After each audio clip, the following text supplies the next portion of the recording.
वज़ीर-ए-आज़म नरेंद्र मोदी ने बिहार समेत 6 रियासतों में सैलाब की सूरत हाल का जायजा लिया।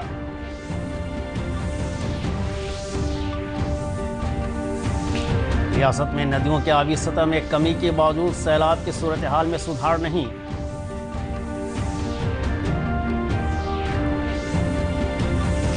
साबिक सदर जमहूरिया प्रणब मुखर्जी के दिमाग का दिल्ली के आर्मी अस्पताल में हुआ ऑपरेशन।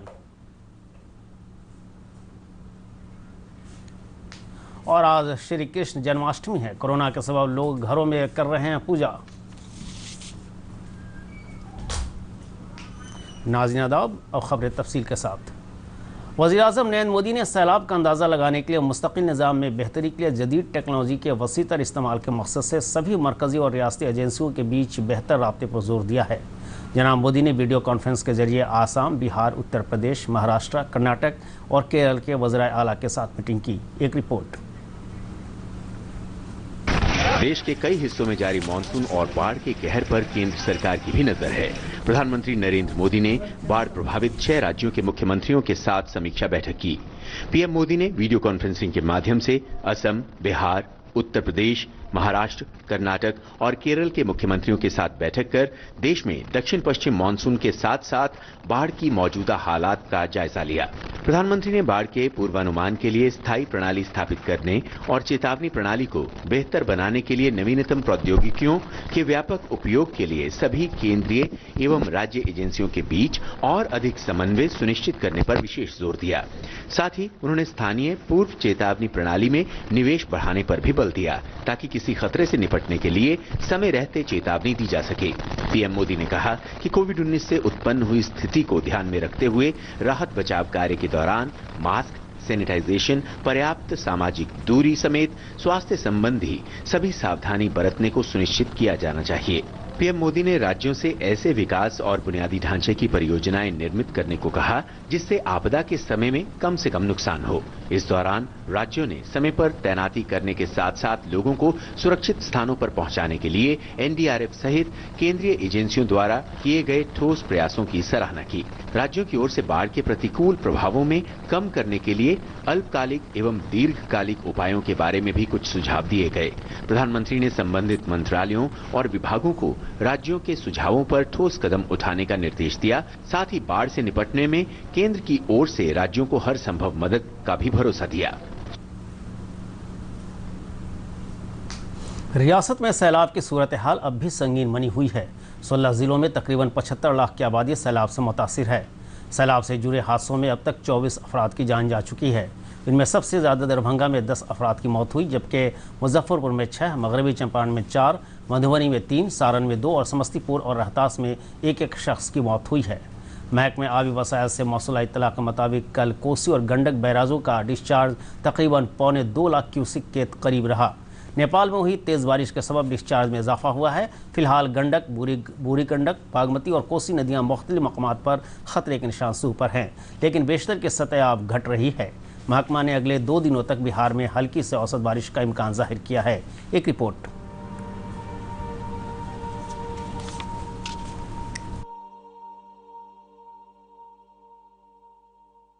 राज्य में बाढ़ की स्थिति ज्यों की त्यों बनी हुई है। 74 लाख से अधिक की आबादी अभी भी बाढ़ से प्रभावित है। 12,000 लोग राहत शिविरों में रह रहे हैं और सामुदायिक रसोई के माध्यम से 9.5 लाख लोगों को पका हुआ भोजन दिया जा रहा है। बिहार की एक नदी है कोसी। कोसी को बिहार का शोक कहा जाता है। सहरसा जिला कोसी नदी की बाढ़ की चपेट में है, जहां अकेले नौहट्टा प्रखंड के करीब 88,000 लोग इस बार बाढ़ की चपेट में आ गए हैं। जिले के लोग हर साल कोसी की प्रलय झेलते हैं। नौहट्टा के अलावा महिषी, सिमरी, बख्तियारपुर और सलखुआ प्रखंड की स्थिति भी खराब है। हर तरफ बेसरो सामानी है।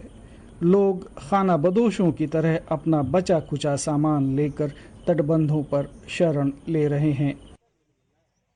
अब जो तस्वीर हम आपको दिखा रहे हैं वो है नौहट्टा प्रखंड की केदली पंचायत की, जहां कोसी नदी अपने आक्रामक रूप में है और इस पंचायत में बसे लोगों के घर और ज़मीन को अपनी आगोश में समेटती जा रही है।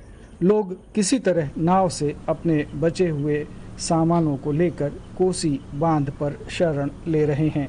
इन्हें डर है कि जब कोसी का पानी उतरेगा तो उनके बचे खुचे सामानों और घरों को भी बहा ले जाएगा।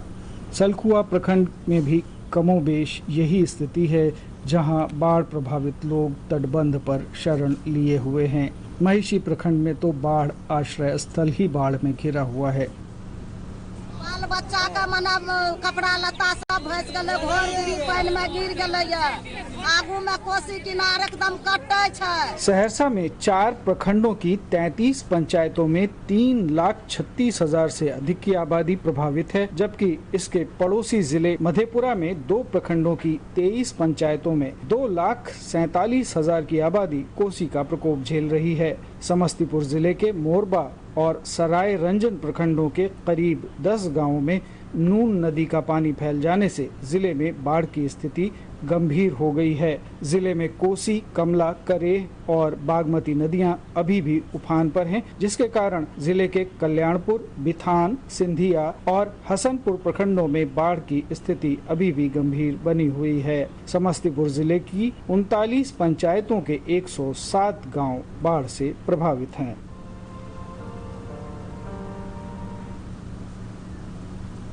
साबिक सदर जमहूरिया प्रणब मुखर्जी के दिल्ली के आर्मी अस्पताल में दिमाग की सर्जरी हुई है। ज़राए के मुताबिक दिमाग में जमे खून के थक्के को हटाने के लिए सर्जरी की गई है। उनकी हालत संगीन बनी हुई है, उन्हें वेंटिलेटर पर रखा गया है।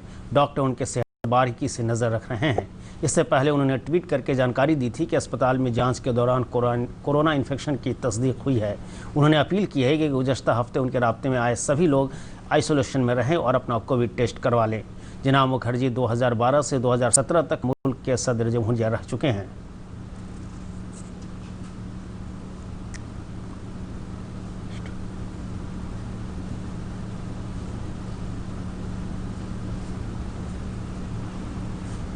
सदर जमहूरिया रामनाथ कोविंद ने जनाब मुखर्जी की बेटी शर्मिष्ठा से बात की और उनसे हालात की जानकारी ली। वज़ीर दफ़ा राजनाथ सिंह अस्पताल गए और जनाब मुखर्जी की सेहत से मुतल्लिक जानकारी ली। रियासत में कोरोना मुतासरीन के 3021 नए मामले सामने आए हैं। इस तरह कोरोना से मुतासर मरीजों की कुल तादाद 82,741 हो गई है। महकमे सेहत की इत्तला के मुताबिक गुज़श्ता 24 घंटों में पटना ज़िले में सबसे ज़्यादा 402 नए मामले आए हैं।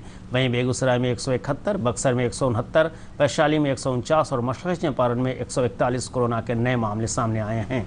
महकमे इत्तलात व तल्लुक़ात के सेक्रेटरी अनुपम कुमार ने बताया कि रियासत में कोविड-19 की जाँच का दायरा बढ़ा दिया गया है।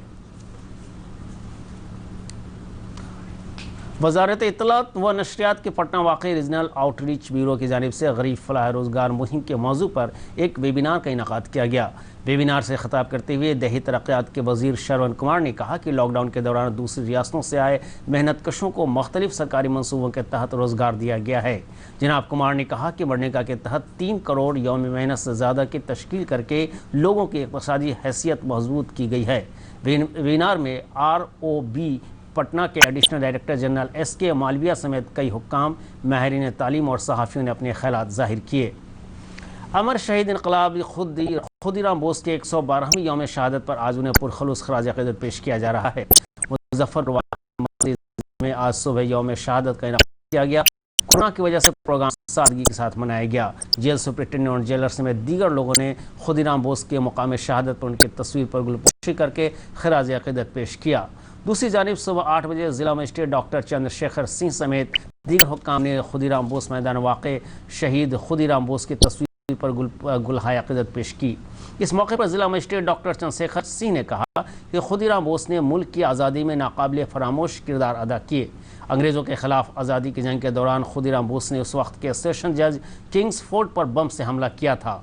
आज ही के दिन 1908 में उन्हें मुजफ्फरपुर के सेंट्रल जेल में फांसी की सज़ा दी गई थी।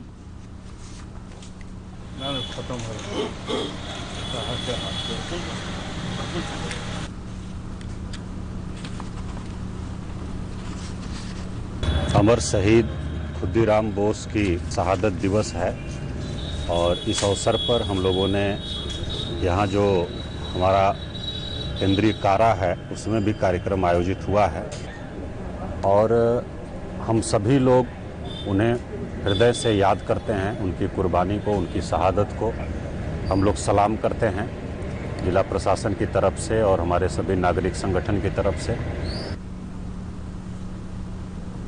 रियासत में जन्माष्टमी का त्यौहार रिवायती जोश व खरोश के साथ मनाया जा रहा है, लेकिन कोरोना के सबब मंदिरों में भीड़ भाड़ कम है।